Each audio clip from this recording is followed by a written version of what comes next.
Welcome to the When at Work podcast. It's you with Julian Leahy, and today I'm joined by the fantastic Kay-chan from Kinetic. What was the website? Chimeric. Okay. well, we was Chimeric, and we're going to play a game of Jeopardy with Kay. And Kay, you need to know, you've got 3 lifelines. If you're not sure, make sure you use your lifelines. Otherwise, you're going to get wiped out, and you will hear this. You'll have to play that back to hear that. Anyway, let's get into it. We're going to, first of all, find the questions. There they are. All right, Kay, are you ready?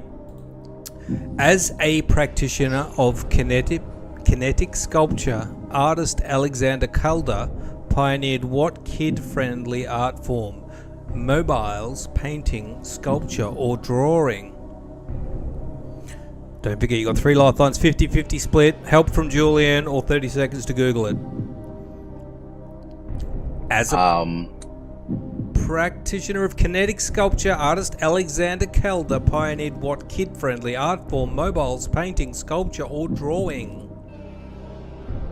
I want to say C, sculpture. I want to say use a lifeline. Yeah, let's use a lifeline. So do I just call someone? Well, we can do 50-50 split, or if you can Google. Yeah, let's do a 50-50 split. I will do a 50-50 split. Sure. Mobiles and drawing are left. Really? Wow. Drawings. Well, we can't. I mean, really, can we say that some kinetic sculpture guy invented drawings? I don't think so. Somebody in a cave invented drawings.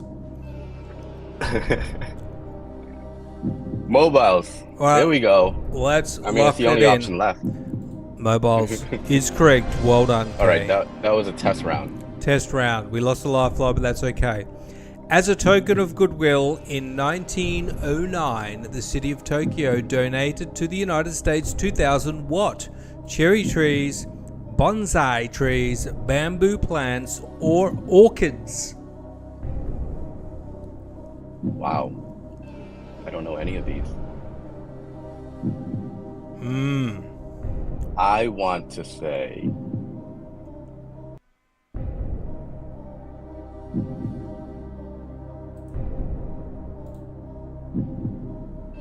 bamboo plants? No. I am going to say bonsai trees. Okay. You don't want to use a lifeline. Let's lock it in.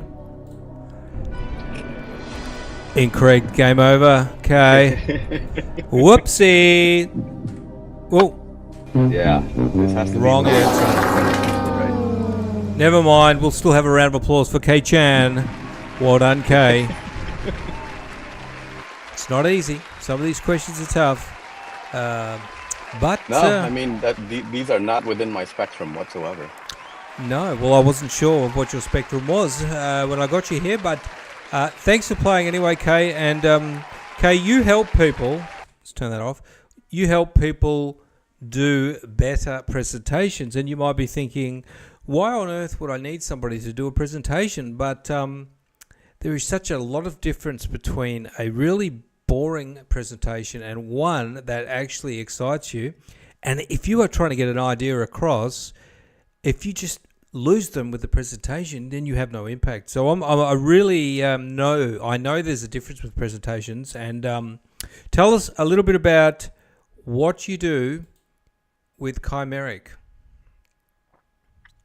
What I do with Chimeric. And why generally do you speaking, do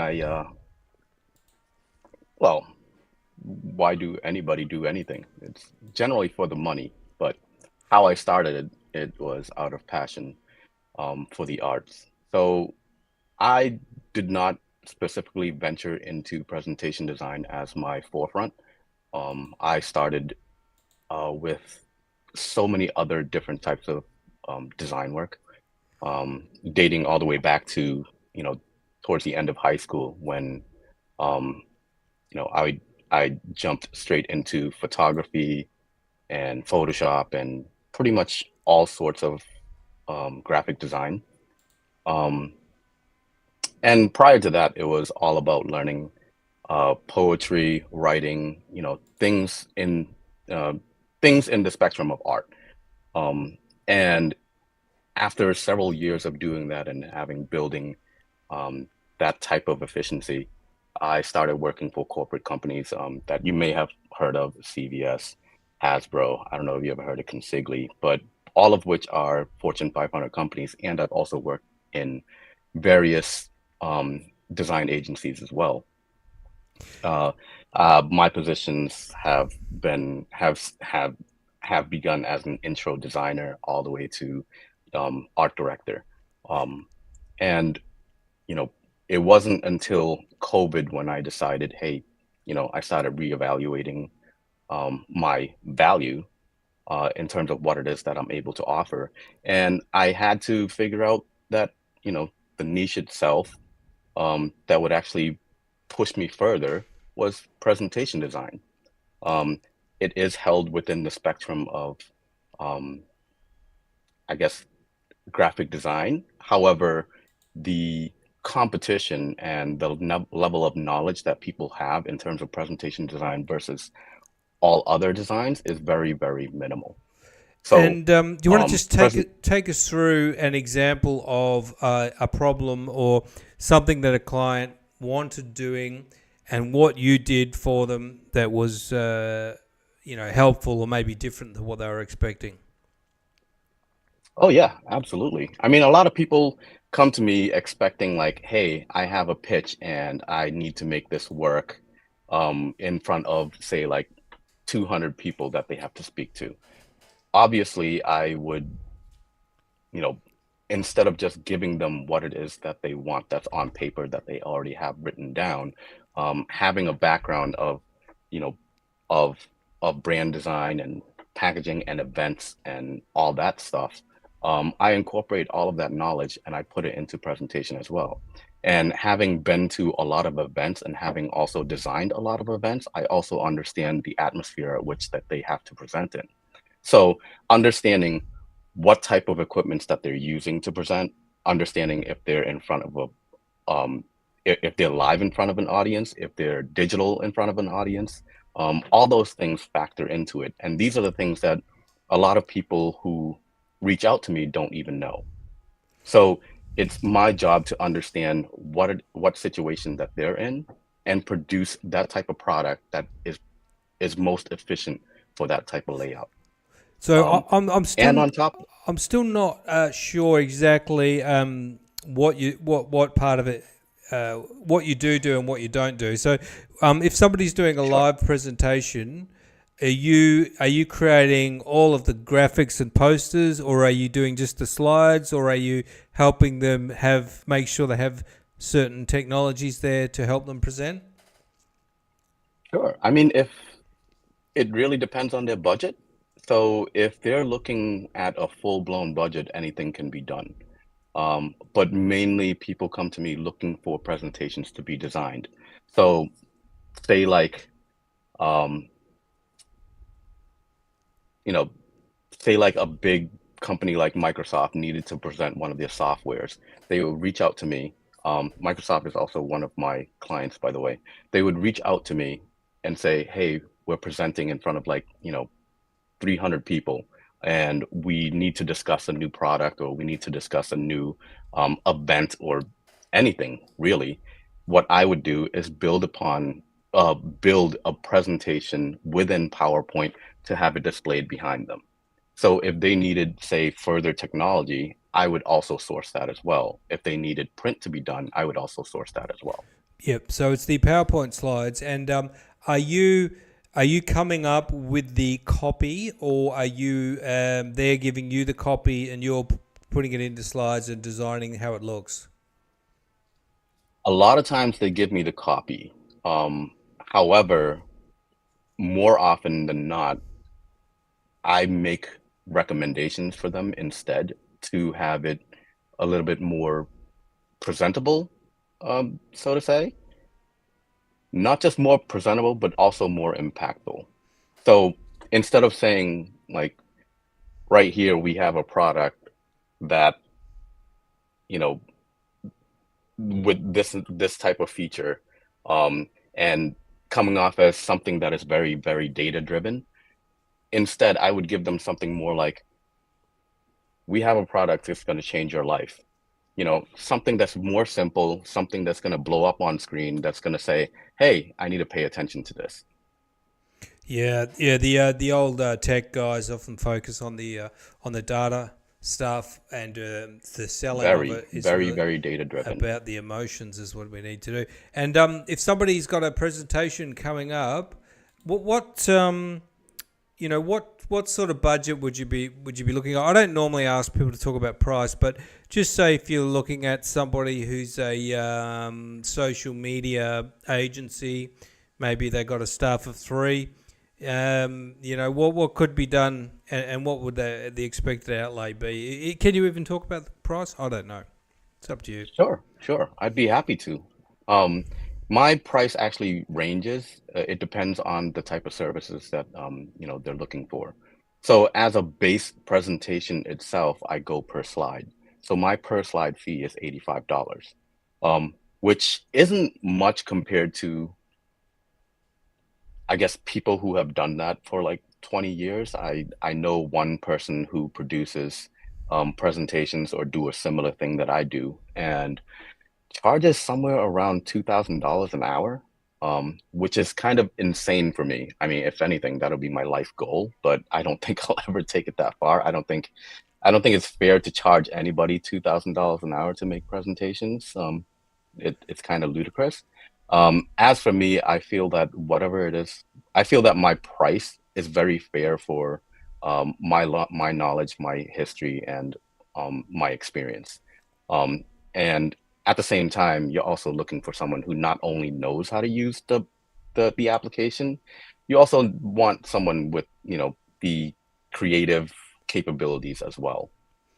And So so 80, you're creating the actual graphics for the slide. So it's more than just obviously it's not templates and stuff. You're doing custom made slides with all the graphics on them, and making everything look schmicko. I do. There's that, although a very large part of my business as well is creating templates. The problem with what I see, at least when you're surfing the internet for presentation templates, I know a lot of corporate companies do that, is that they're not going to find something that is very specific to their brand. And at the same time, I've seen a lot of these templates. They're not done correctly. It's very hard to just take a template, quote unquote, um, and actually just use it. The way I provide templates is that they're very, very user friendly. People who don't know even how to use PowerPoint, maybe just the basics, will be able to use the templates that I build for them, while at the same time maintaining stylization, keeping up with brand consistency, and at the same time producing, you know, I do write little side notes to let them know, hey, this type of slide is best utilized for this type of message. So things like that, I try very hard to put myself in a position where you know someone who doesn't know the things I know will still be able to use the product that I've made.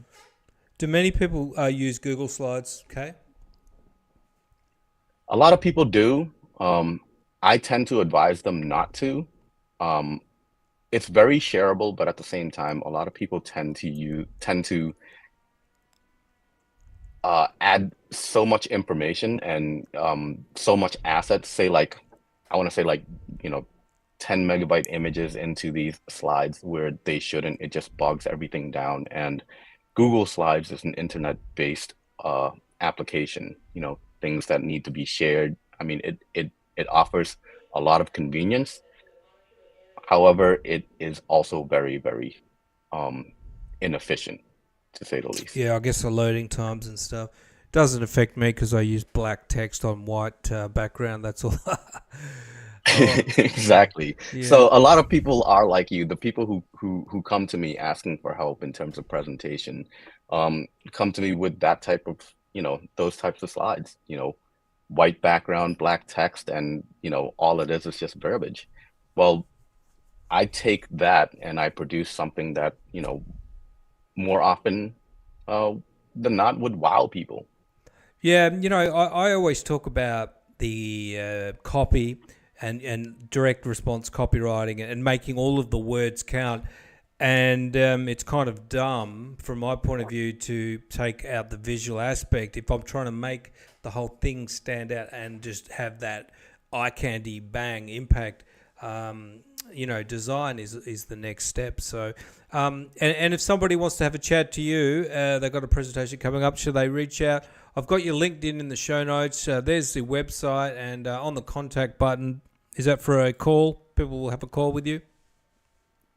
Sure. I mean, they can reach out to me. The contact button, it's essentially just a shortcut to an email, and it emails directly to kick things off. Yeah. All right, cool. Well, Exactly. that's, presentations are huge, and a lot of people are doing them online, even in person, and $85 a slide sounds pretty good to me. And why not have a look on the website and have a look at some of the stuff Kay's done.